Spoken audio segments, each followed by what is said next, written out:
So I asked him if he could, like, interview me, and I'd take some photographs. So I just got some underpants for him to be,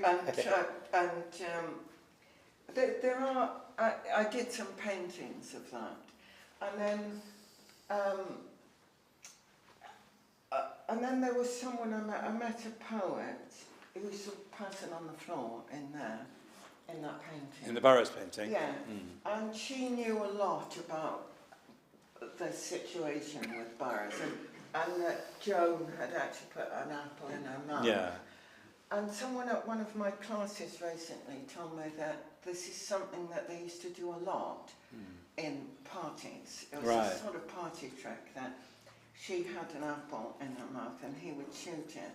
But apparently he felt very uneasy about it that particular day. He said, but he used to say all sorts of things. So, and so he killed her.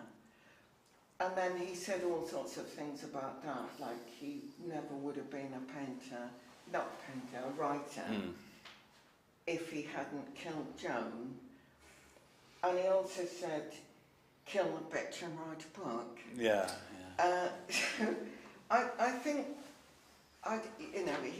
he was good at making use of things that he'd done, I suppose you could say. And you appreciate, it sounds like, the art of spectacularising oneself that artists can do. Oh, yeah. And that sounds like a very strong resonance of Munch. Oh, yeah. He's the one of all the people that you've mentioned so far who seems absolutely consistent in everything you've said. I would think Munch. That would be like Munch. Munch would like that. I mean, it's not that I would think of Munch straight away when I look at your paintings, although I can certainly see why you would like him. But a friend of mine who's in the audience today actually has just come back from the Munch Museum, and for me the resonance of Munch and what I recognise in your work is an artist who's absolutely open to non-purity, who's a sort of literary artist as much as a painting artist, actually, even though he's incredibly enviable and delicious in the way he handles paint. The way he, like you, he can make something happen with very little. And he can make, as you said, something very offhand count. And that's as if he's found a way to harness or harvest the unconscious, as it were. That something offhand, as Freud would tell us, is absolutely loaded with on-hand stuff, Yes. And if you can find a way to make that work for you, that's a golden road to articulacy, as it were. But also, what would make him very different to your British philosophy people is his old-fashioned romanticism, which he sort of urgently modernises, urgently brings up, that urgently brings up to date. And in a way, I would say maybe you're interested in that too, that these are quite sort of big subjects that you do. They're big moral issues, and you have your take on them. And you just as you locate the viewer in a certain way in relation to the mirror, you're locating the audience generally. You're finding a way, how can I relocate the audience in terms of those big issues to make them urgent, as opposed to the kind of thing that we sort of pay lip service to without really feeling the urgency. And I think Munch is really the star of that in a way. You could say that Van Gogh is to some extent, but of course Munch is the next one after Van Gogh, really, and then the German Expressionists is a sort of tradition, really, of that. Maybe didn't Paul Arrigo have a similar trajectory of being in a sort of Slade school and then went more towards the subjective, as it were? Yeah, I suppose so. I can see some parallels there. Yeah. Although you avoid the magic realism. The part of the Slade I was in sort of kept itself away from a lot of the rest of the Slade, actually. Right. And I think she was in a more normal part of the Slade. What part were you in again? Well, they called it the F Studios at that time because they didn't want to call it Live Room for some reason. What did F stand for then? Oh, well, that's what it was called when it was still chemistry lab. Ah, I see. It didn't stand for anything. It's just an arbitrary but that's thing. like a very typical of that mentality, isn't it? Which isn't something I dislike at all, but it's just an aspect of that. But going back to what you were saying earlier about the morality, I think I like to put myself in the position of, like say with the Bolsonaro one, he looks like he's quite a fun kind of person. Even though, like he's not someone I would align myself with. But I think one of the things about that art can possibly do is seeing things from different points of view. Yeah. And I think or maybe that's must do. valuable thing. Maybe must do. Yeah. Yeah. And seeing like why Bolsonaro is so popular, because he is still very popular, and he does look like a fun person. I like the person in the back of the car best in that painting, because he was sort of like I like the fact that he's barely there, and he is kind of smiling a bit. But the idea that you could, and I called it rape jokes with him. I mean, that's quite provocative. Yeah. But I thought it's strange the way that, well, I mean, in some ways it's strange, but it's understandable, that you can use murder or kill people in a flippant way, you could say murder a cup of coffee or something. But you can't use rape in that way, or it seemed really bad. And that's sort of quite an interesting thing about that. Either provocative or, well, I suppose mostly. They're very key. They make a big difference to how you read the picture. Particularly the one outside, which is called I Killed a Hitchhiker Back. Because after you've seen that, you can't not see it. You can't not know it. And I see that as part of the subject. And I mean, I don't know quite how, really. They're not really afterthoughts. They seem to be... why I say key is that they're as much an element as the blue around the figure, or the positioning on the canvas of an element. First, and sometimes during, and sometimes after. But the ones that come after tend to change. They're not so keyed into it, really. To Balbec, but and everyone said it's fine here. It's all Hezbollah. On that particular painting, since everyone can easily see it, I think, let's have a look at this issue of the form. For example, is that a picture where there is one source image, or is it a construction from many, or is there none? Is there no source image? There were several pictures I took on the road as we were going along, and so it's a composite of several pictures that you took, as well as an element of none of those pictures. And the wing mirror I did later from a car at home. Oh, I see. So you actually did look at a wing mirror. It probably actually wouldn't look as convenient as that. No. In reality. It's a very because we see immediately that it's thin paint, and we also see that there's quite a lot of priority given to contrasts, tonal contrasts, so that you can pick out a sort of spatial illusion quite swiftly the way that you paint. But just as you can do that, you choose sometimes not to, or at least you present ambiguity there's sort of blurring, and it's a coherent scene, and yet as a painting, everything swims, and they all do that. They're all floating worlds. All the paintings are floating worlds as much as they're coherent scenes with a distance, and the painting itself is sort of saying that as much as it's saying this is a scene, and also if you look at the title, you'll see what the scene is, but also this is a sort of world of hints and impressions, and once you go into that, whatever that vessel is, because we wouldn't even known it could be Ribena or something, but once you're in it, it's a whole world of brushstrokes and a little universe of bluish stuff and and why I'm observing all these things, it's not because I can't remember what the point was. It's that in a way, once you've got into that rich world, there almost doesn't seem a necessity to have a narrative point. The sort of richness is rich enough on its own. It sort of almost takes away the urgency of the narrative point, and then you're surprised to remember that it has that point.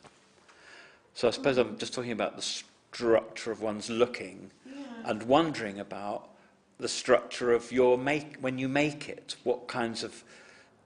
Do you recognise anything in what I was saying that relates to your making of it? Yeah, I think it does.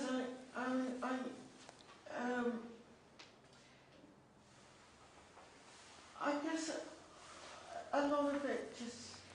a lot of it comes from just trying to paint something in the normal way, which I think for everybody, or most people, is, people often talk about style, but if you do something in what to you seems a normal way, that is what looks like style in other things. So it's partly just trying to get it to work, to get the road flat and to get the distance and things like that, without chatting, to try and get it as simple as possible. And not to tidy up where I don't need to, but to try and get it right so there may be several goes at trying to get something, and if it's okay with that in it, I leave it. I mean, I wouldn't think I'm doing a painterly picture, because it seems it seems wrong to me to do that. So it's just about trying to get it right, and I'm also thinking, well, what would happen if I made the sky more purple, or simplified it by making the whole thing purple?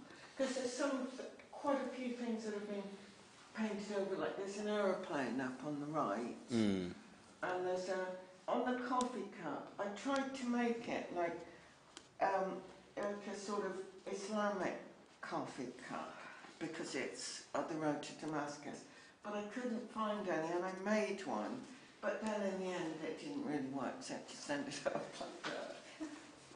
I don't know, I'm afraid I don't know what an Islamic coffee cup is. Well, like an Islamic takeaway coffee cup, because I thought they might have their own versions of things, but actually there aren't. Okay. Find The strength of the work was a culture. Yeah. Road.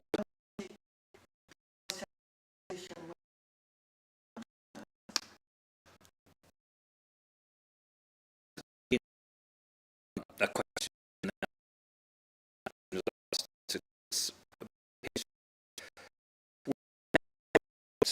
issue of what would you write? How would you have is more orientation of your content generally? It's almost as your identity. No, I mean, it's a lot about in a way.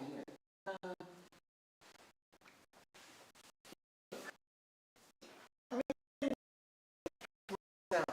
some sort of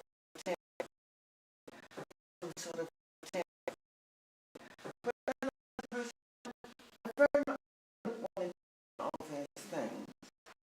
And it comes from a graph of and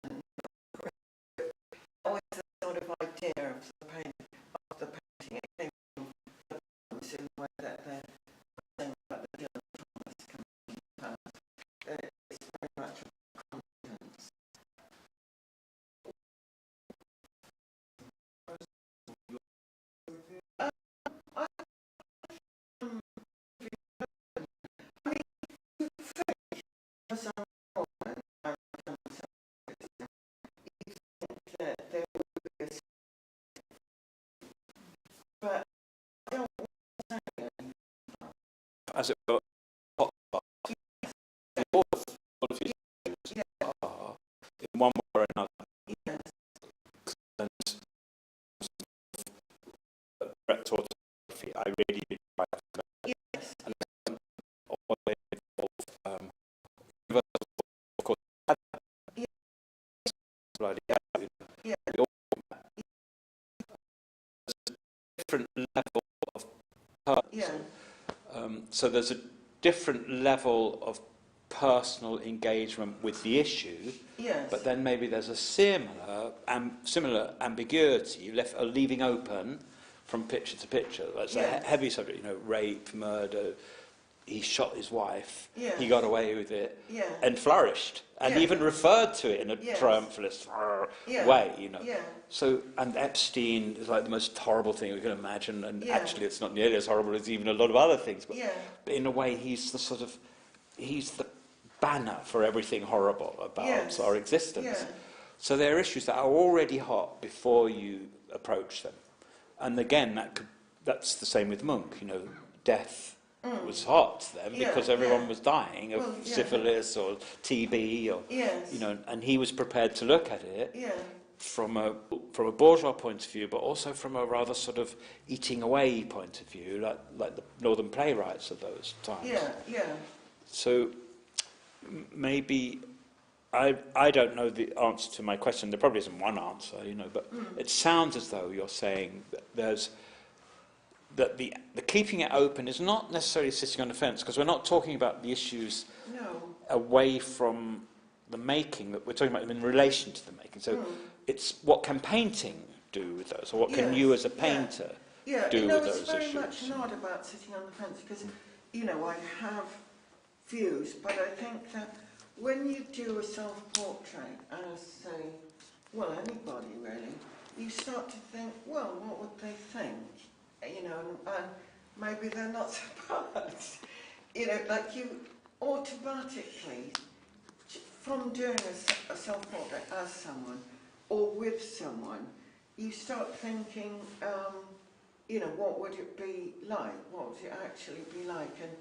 And you know, a lot of these people, you know, they might be very charming, despite being evil. Bad. Evil, yes. But there's a Titian painting of Pontius Pilate presenting Jesus, and Jesus all as he should be, and Pontius Pilate is weirdly luxurious and fat and has lovely ermine, and you really want to touch him and everything. And I suppose a thing that Titian is very good at is luxuriating in everything, whether they're Jesus or whether it's someone, all the different scale, you know, all the different spectrums of from good to bad along the moral spectrum. So, in a way, that's what you're talking about, because you talk about the swaggering confidence of Weinstein. Also, another thing is, I don't understand a lot of these people, you know, like how they might think.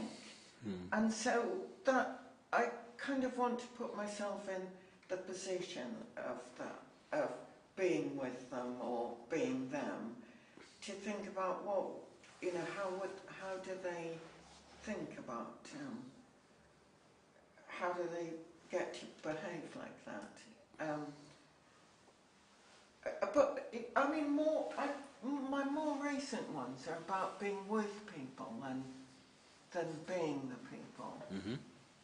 Well, except these ones of these ones are from Sandoval, who was a Colombian performance artist, who no one seems to know about. No. And he was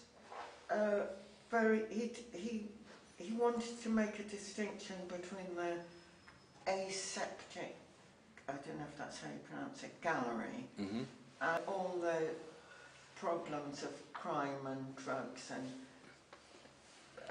corruption going on in Colombia.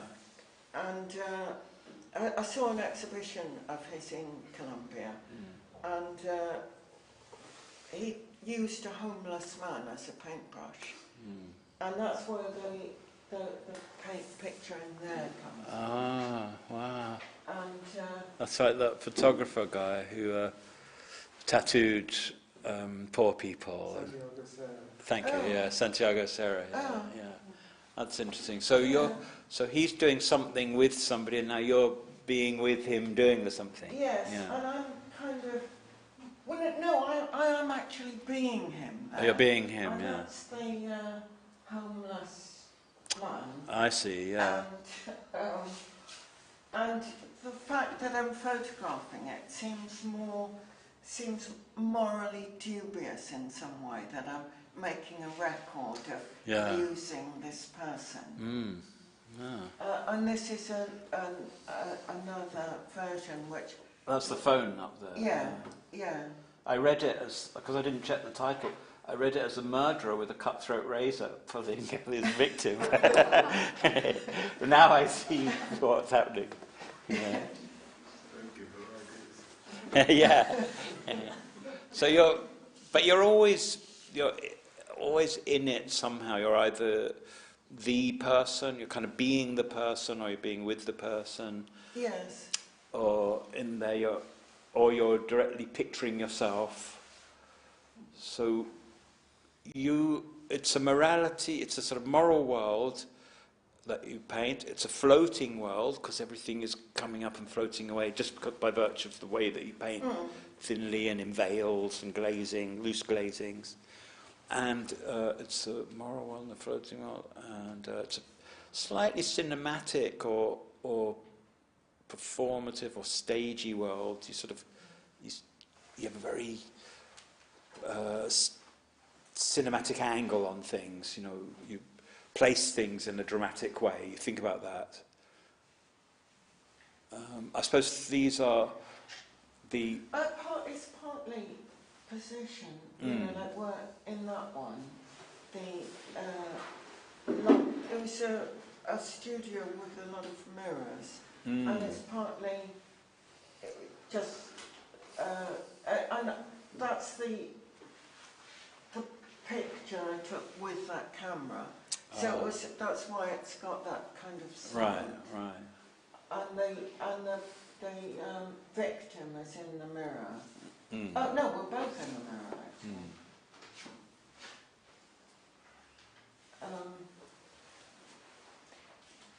Yeah, that one is it's called The Silent Twins. I don't know if you know it's Silent Twins. There's a film made of it from Haverfordwest. The two black twins, sister girls,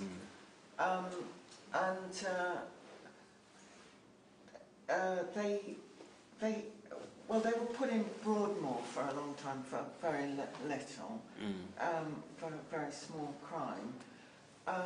But the thing that interested me was that one of the sisters knew when the other was talking to a psychoanalyst. They didn't talk to anyone. And then one of them was on the point of talking to a psychoanalyst, and she just got up to speak to her, and she fell over, you know, with no apparent reason.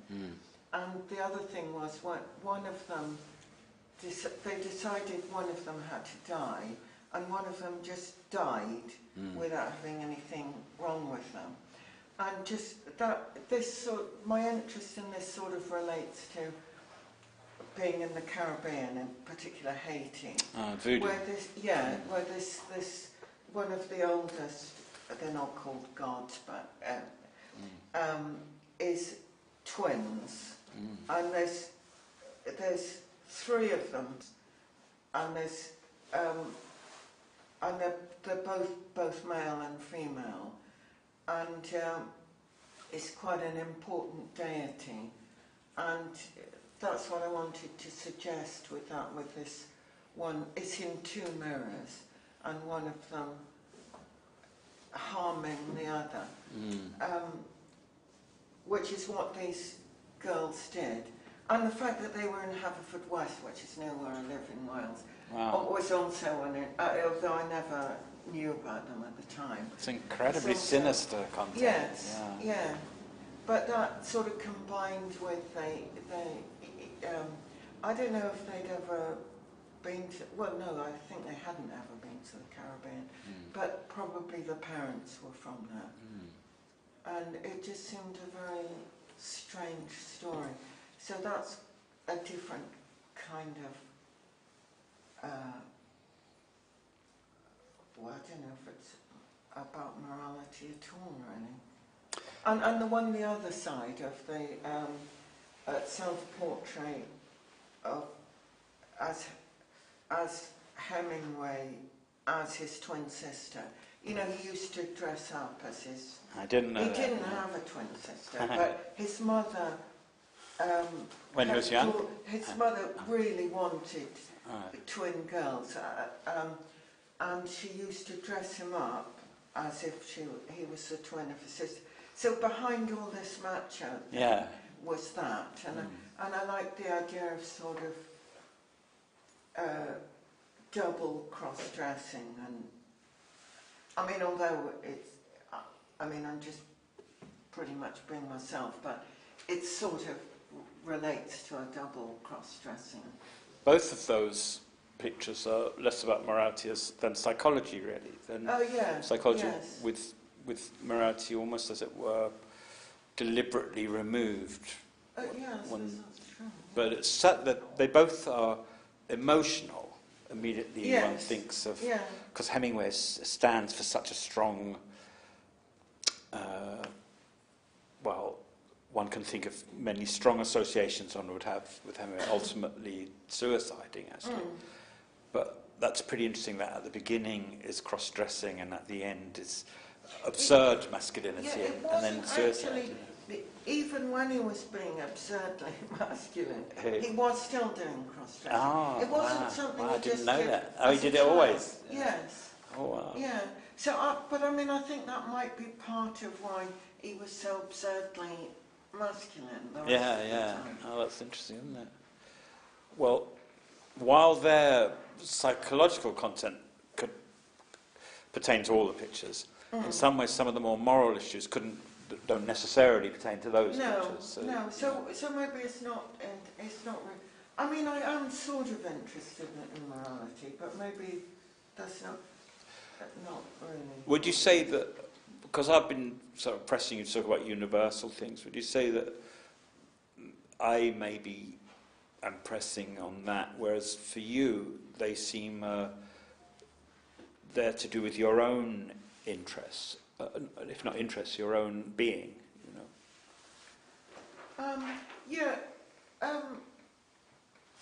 I suppose I am interested in universal things as well, but only certain people interest me, you know, like only certain people do I want to... It interests me in the sense of being the subject of a painting. Yeah. You know, like, I mean, although I've done myself as Trump there, Trump doesn't seem like a very good person to impersonate because he's already too funny, and no comedians can make anything of him because that's right. He's too much like that. He's too superb in his own daft way. Yeah, and there's other people who just aren't interesting enough. So it has to be something that they've done. Like Hunter Biden interests me quite a lot because he's done pretty much everything wrong that you can do. And he also seems like someone who has got all this money, all from various... investments in Ukraine.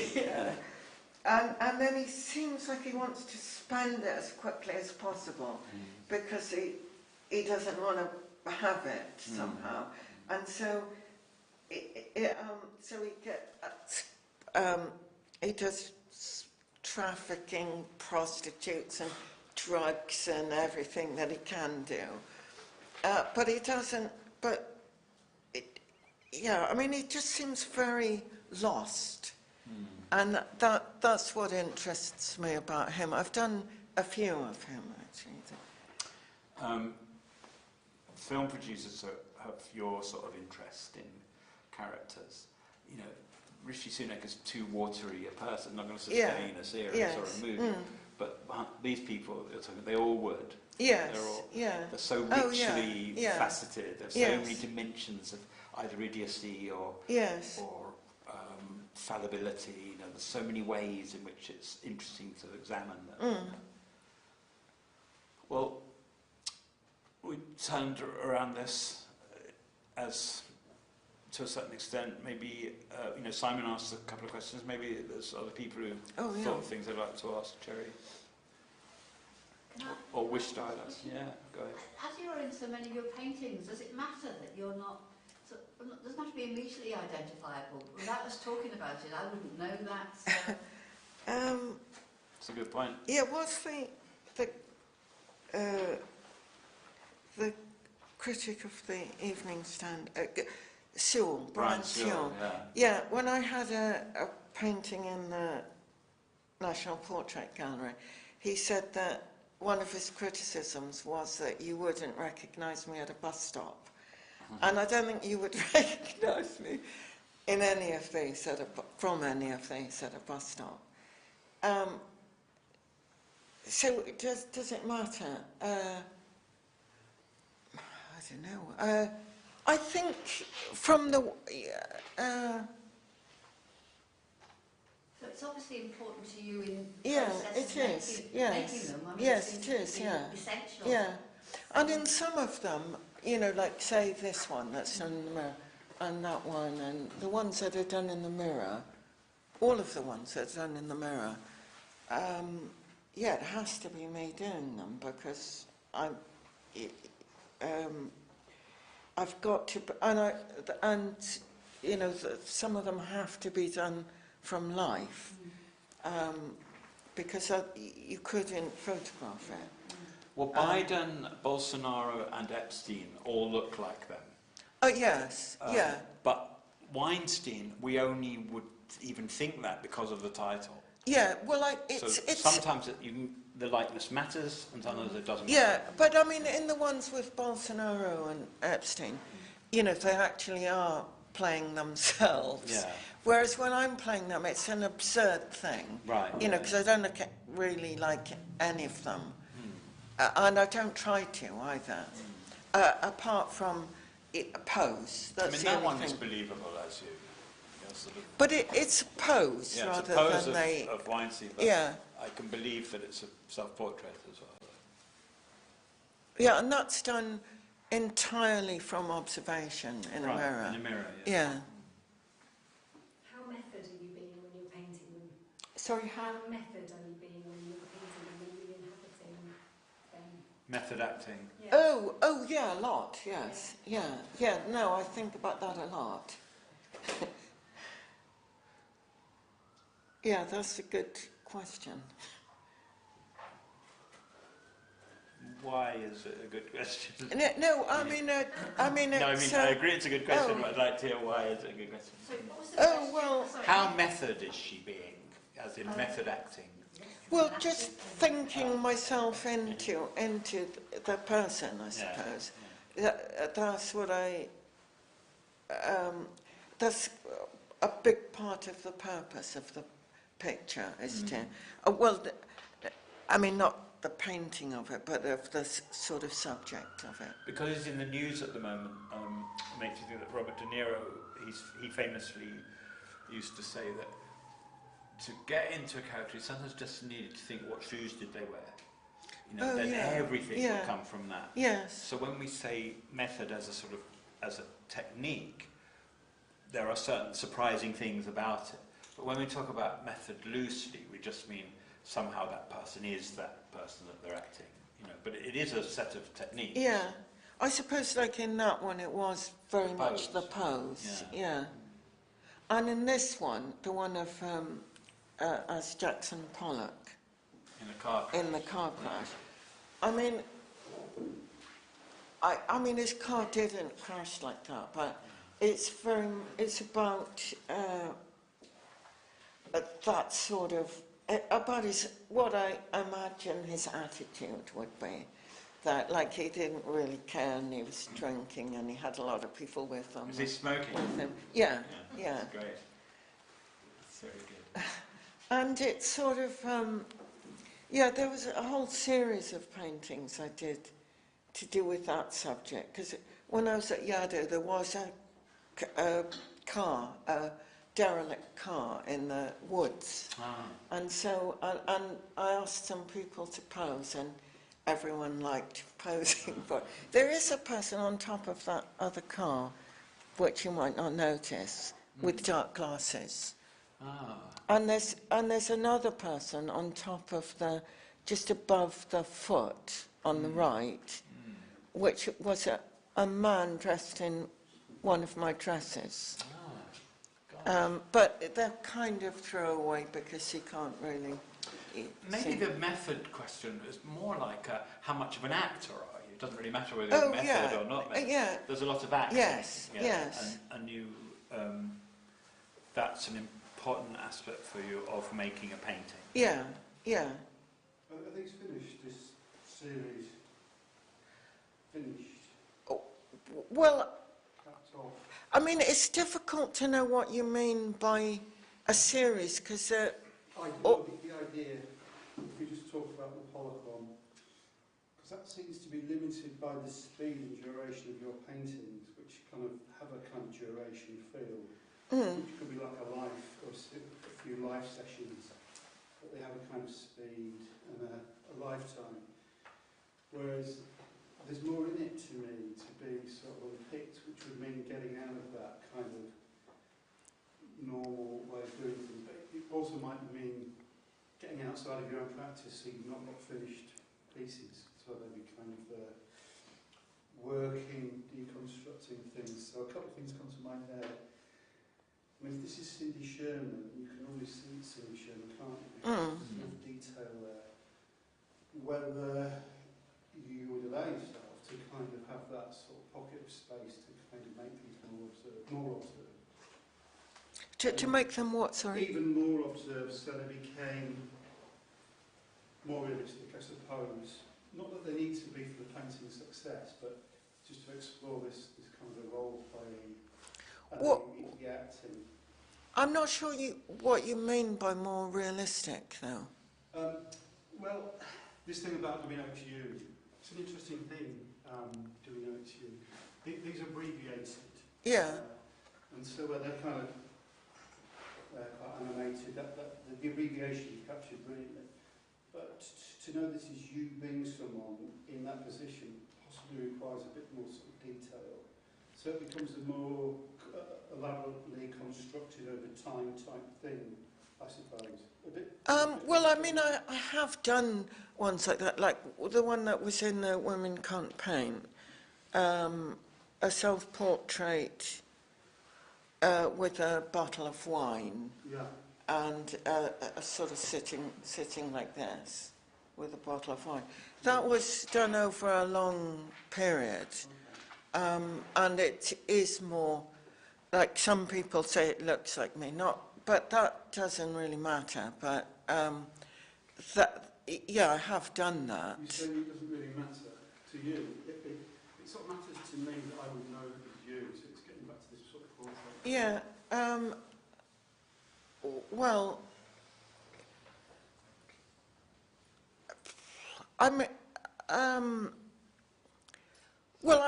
that one was done entirely from life in a mirror, and I just thought I didn't spend a long time on that compared with some other ones, but it was enough of that. It wouldn't make the painting look any better, though, if it looked exactly like you, would it? No. So, I mean, the painting is what it is. I'm not suggesting... Well, I'm suggesting that it might have a longer life.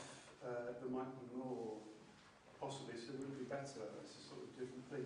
Because that's what I mean about the paintings have a length, a duration to make them successful paintings. This would sort of break that. You're kind of getting into a different painting. Well, I mean, I have done that a lot in the past, and it's not agree with that has a longer life necessarily. I mean, it depends.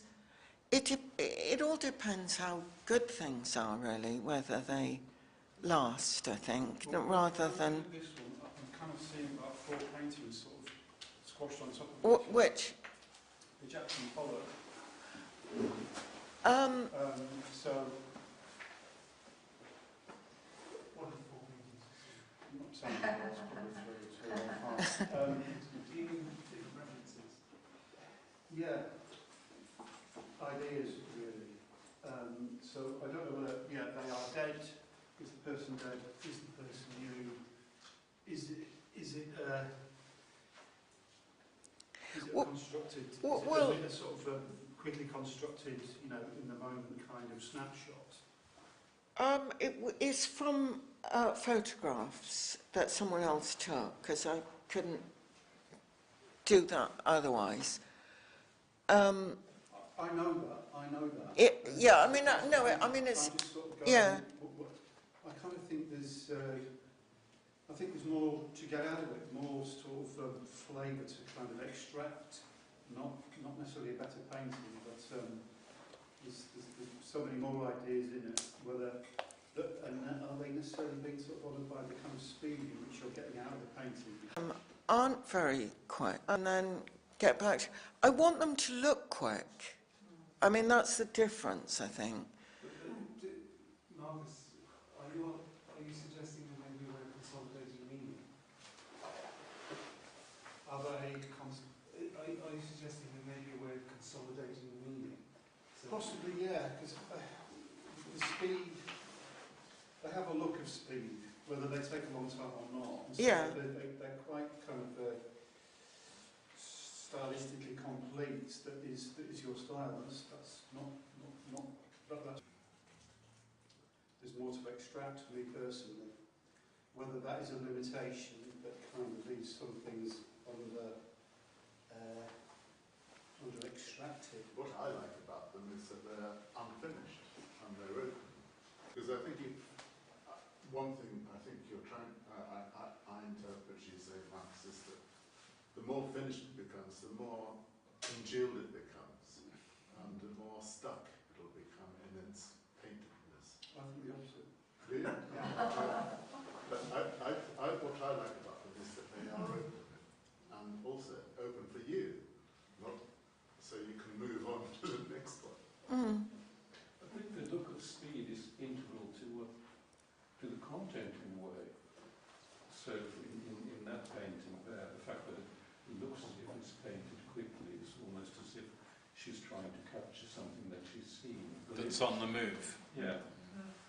I mean, and it becomes very complex because a lot of the imagery feels as recognisable.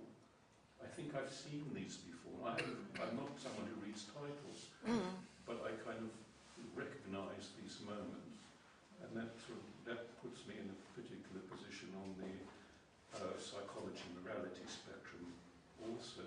But the speed aspect of it feels to me to be so much part of how we understand to the painting as the author of the painting.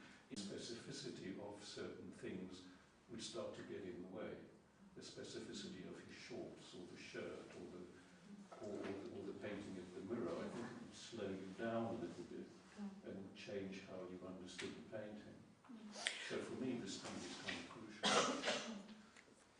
Yeah, I think also, answering your question about why I'm not more specific about me, I mean, it seems an odd thing to say about self-portraits, but I don't want them to be about me and whether I'm recognisable or anything. It's just about, you know, like one of the things about looking in a mirror is everyone looks in a mirror, and, you know, people aren't that different, really, but you might be able to recognise some quality of catching yourself out looking in a mirror or something like that, or in the you know, the rear view mirror. And yeah, I don't want it to be about what I look like. It's about where I am and who I'm with more. I wondered if Marcus was saying, because he's drawn attention to it now, that does seem a different painting to the others. process. The others have the speed, and that doesn't. Oh yeah, that's I wonder if he was possibly because it's one criticising of... it. No, yeah, no, I mean that's one of the It is different, earlier isn't it? ones. Ah, it's an earlier one. And it's not... well, I kind of... I don't know what to say about that, really. Yeah, it's just that it's an earlier work. Yeah. It's perhaps... I did spend quite a long time on it. I don't know whether that's good. That's neither good nor bad, necessarily. Where did you paint it? Well, it's from, some photographs that were taken at Yaddo. Where's that? It's an artist's retreat in America. It goes back 100 years or something. Yes, yeah. Not an artist's retreat, a writer's retreat, actually. Artists and An writers, artist and writer. yeah. So Sylvia Plath And Guston went there. And, what's his use? upstate New York. One of the It's charming near, states. near Saratoga Springs, which is a big horse racing place. Do you think the lack of specificity gives them a sort of universal feel? Well, that's what I want, yeah. And you have spoken about Greek theatre. Yeah, recently, yeah. And I was thinking about your painting, the sort of moral position in relation to understanding morality in those terms, rather than in... Yes, that's a very good point. That is very much what I mean. Because in Greek plays, they tell you, so-and-so's killed somebody and somebody else. And they say, yeah, but on the other hand, this, that and the other has happened. And, I really like that. And you have to, it's not deciding for you. In Lynette Yadambuakie's paintings, there's a consistent theme of a painting, a Western painting, as it were, because she's making, the gag, as it were, the sort of, if you boiled it all down to the concept, it's the history of Western painting, only people are black instead of white. But of course, the works all transcend that gag, you forget about it, because they're so individually compelling. The imagination is so crazily exciting from picture to picture. And maybe there's a parallel in the way, and there's a parallel and a departure from the parallel. There's a parallel in the way that all your pictures resolve into paintings. So I was saying how that's kind of rather successful composition in a way, but they all resolve either into the genres of painting, like portraits or scenes or interiors, or there might be gestural paintings or expressionist paintings. They all kind of end up being what they started out. That for all these questions of the morality and the subject and you and your history, they are, in the end, you are stuck with the tradition you're working in, which is painting. And you seem to be quite committed to what paintings can do. You're going to do it. The limitations. The limitations and the strength that comes from admitting a limitation. Saying, you say, okay, I defer to you, Mr. Tradition or Mrs. Tradition, however we gender it. And within the tradition, to some extent, that's a tradition that has a very funny sort of timing for us. We're not sure if we're painting now, well, we must be contemporary artists, is our beginning Andy Warhol, or if we're painting now, we must be contemporary, we must be modern, so our beginning is it Manet or Picasso or something. But if we're painting, we must be for all time. It's always existed. So we're partly traditional and we're partly now. And your paintings, because of what's been said about this notion of speed that they offer, and because of what we've seen and talked about in terms of the photographic or a glimpse, or we're in a car, or we're doing sort of modern things, we're thinking about modern people on TV who we hear about from mass media, they seem inescapably contemporary. They're of this moment, but they're also rather classically, and for obvious reasons, they are paintings. you can't have a sort of blurry mark with drips coming down without thinking about Rothko or 20th century modernism. You can't really have a portrait without thinking about Renaissance portraits. You know, so you seem to have, you kind of accept certain things, and then within that you're going to be Cherry Pickles and your attitude and your history, and sometimes you do that rather literally. You think, well, I'm going to be Harvey Weinstein. I'm going to be the. It's a sort of history painting, but it's the subject that the history painting is about is my take on something important that's happening now. So you in some ways you're not really in some ways you've imposed upon yourself a sort of traditional type of art. You haven't given yourself the problem of how to be radical. You've given yourself the problem of how to be a painter in a way that answers what it's like to be alive now, which isn't necessarily the same thing. There's a sort of positive conservatism, as it were, to what you do. I don't know if that's not really a question, really. It's a sort of rambling. No, I think that's true. I think that it's a rambling survey in my mind of what you're doing. And it's kind of been quite deliberate, really, I suppose. But sometimes I think I shouldn't be like that, but I've kind of accepted that I am, and that I want to be subversive within that rather than to...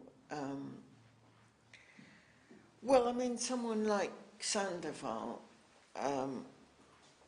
it would be quite... I don't know how you would go about... I mean, doing what he did would be... I don't know how you could do it, really, in this country, apart from anything else. Yeah, how you could even do it. Yeah, how you could, without being arrested. Yes, because... he's in a kind of place of lawlessness and...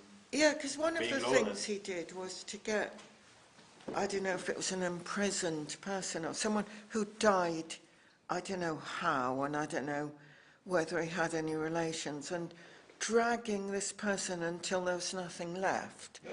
And that seems like, I don't know how it's possible to do that, really. But, I mean, it's not something... It's definitely not something that I could just say, right, I'm going to stop painting and do that. Yeah. But that is that area that he works in is what would most interest me about not being a painter. You know, like the kind of, you know, the very extreme side of that. Well, that maybe gives us a clue about what you do when you are painting. That you do have, you are rather enticed, as it were, by the very the transgressive. Yes. Who wants to ask the final mind-boggling question that we never forget? Yeah. So I just want a really simple question. Why did you want to paint yourself as Harvey Weinstein? No, it's not Harvey Weinstein. Epstein, sorry.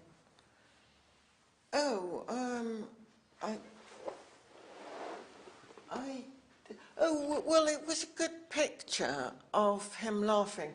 I made it more extreme, the laugh, because it didn't look enough. Yeah, and it's so me... in Mar-a-Lago. Mar-a-Lago. Yeah, and I just thought, when you're painting someone laughing, you can't help laughing, or at least smiling, when you're doing it. And it seems like, you know, and to have someone that's quite bad and that you're painting, it's an interesting thing to do. But that doesn't really explain it. I mean, I don't know why I choose a lot of things. I just thought that's a good image. And I just tried it out, and sometimes I do, sometimes it doesn't work, and sometimes it does. It's really important that it's, I mean, the title is what, I don't know, makes it what it is. I mean, it's not just any old person laughing. Oh no, It's- well I I mean, think it looks like him as well. Yeah. It's like that huge unspoken content that's behind. Yes, yeah. But it's just somebody laughing. Yeah, no, but that, I mean, it's because of who he is that I wouldn't, it's not just anybody laughing. And, Isn't it also like a male? Like, to me, I read it as a male kind of sweeping by a female and...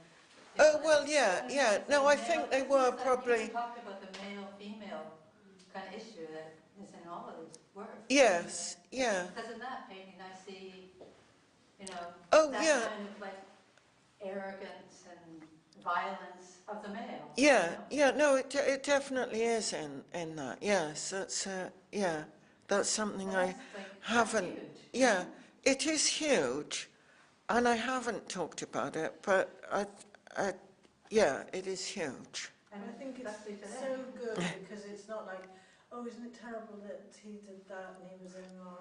Everyone just switch off. Yeah. Yeah, there's also the thing about not, like being with these people or being them, makes me not the victim, because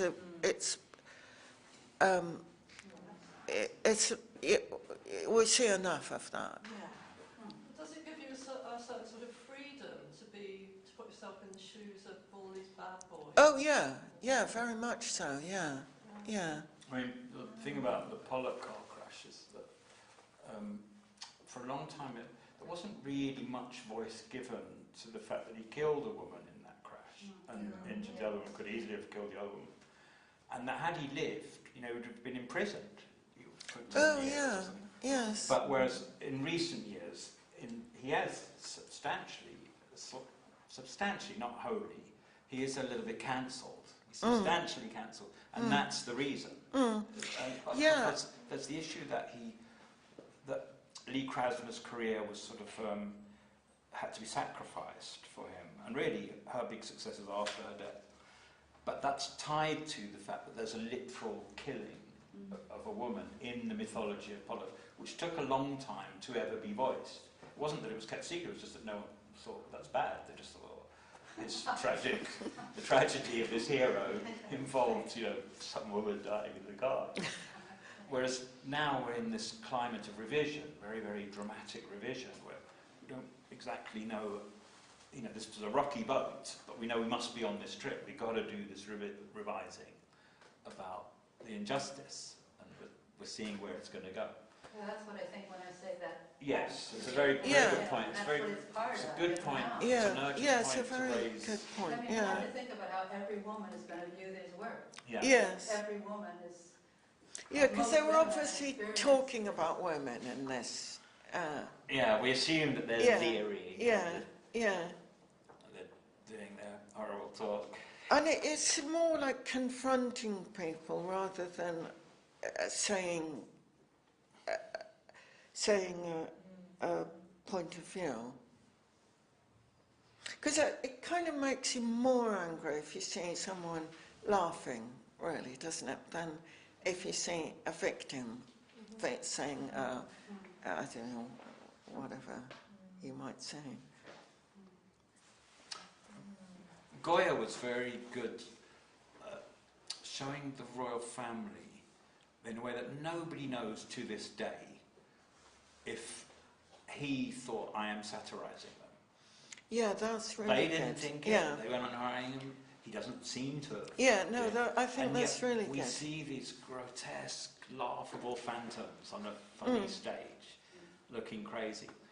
And that, relating to what you just said, makes you think about a lot of his pictures of extreme situations are sort of documents of horror by somebody who's humane. But those satirical pictures of the royal family, because in a way that's the reason why horrors are, because those in power have got the situation set up in that way. That's where the horrors come from. But they're very unknowable, those pictures. The horror, They're supposed to be quite flattering. Yeah. Yeah, They're royal, they're official portraits by the court painter. Isn't the realism subversive in itself? Because they weren't idealised. They weren't polished up to make them look better. Yes. I think they were. Well, we can only think because we just don't know, because nobody told him off and he didn't document them. There's no proof of it. We go on, we can turn it over in our minds and interpret it, but we have no idea really. But we certainly can see that there are these strange paintings which seem satiric, but they can't have been, because otherwise they would execute him or they'd fire him, you know. He didn't have any of those problems. But they relate to what you've just said, in that they can't exactly be known. And so you're giving us these contents where you're causing us to not exactly know the evil, or you know, whatever it is, the evil of Epstein, or the evil of Trump, or the evil of Weinstein, or the strange attitudes of people that the story of Pollock could be told in such a way at one time, and then now can be seen in a completely different way. So these are moral issues, and as you say, often relate to subjugation of women. But you don't give us it head on. The content isn't given us. No. I mean, they're deflected, of course, by the very fact of painting. That painting is a kind of peculiar medium in that way. And also they're a bit funny, which makes people more unguarded. Yes. Makes us complicit. Yeah, because that's we're sort of enjoying them, and that's yes. the truth of the situation. That evil people aren't just bastards and cunts all the time. Actually, quite a laugh. Yeah. You'd like to be there, don't you? And that's Yeah. how these things get done. Yes. Well, we're very interested in crucifixions in art and tortures in art, and all the aspects of humanity art offers us. We're going to really stare, you know. So. I think it's rather amusing, your preoccupation with underpants. Was he found in his underpants? Cool. Jackson Pollock. Yeah. No, that came from the Keenholz, really. Because, doing the self-portrait as that, I thought, well, it's quite a funny thing anyway. And it's sort of like a big white block in the painting. So it came from that, really. Did you ever see that exhibition of William Burroughs' drawings in London many, many years ago, where he'd done some drawings of people he didn't like? He'd taken them out and shot them. So, and then someone said, what did Sorry, I saw exhibitions of his shot paintings, but I didn't ever saw any of drawings of people he didn't like. Yeah. He was mainly shooting wooden panels that had paint on them and then shooting them. He shot some people, did he? Obviously because of his great history, but in a way, do your paintings work in the same way?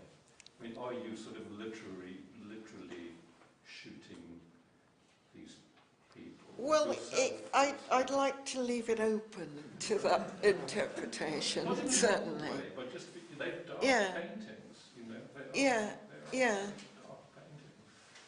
You're addressing something, the equivalent of pointing a gun at them and shooting them, not because you want to take a moral position, but because you're getting something personal out of your system. Why? And that's too psychology. No, it could be, yeah. Could be. So I'm going to suggest that we leave it there. I think we could talk for the same length of time. There's a lot of other things to bring out, and we brought up one of the things right at the end. Yes. We could have part two, but it was fantastic to hear from you. It's the first time I've met you. Well, it's great to see your work, and great to I'm very hear you talk about it. happy that you were able to do this. It was a pleasure. Thank you, Jerry. If you want to have a look at the paintings and you haven't done so, because tomorrow's the last day. Good, very good. Yeah, well, thank you. That was fantastic. Yeah. Quite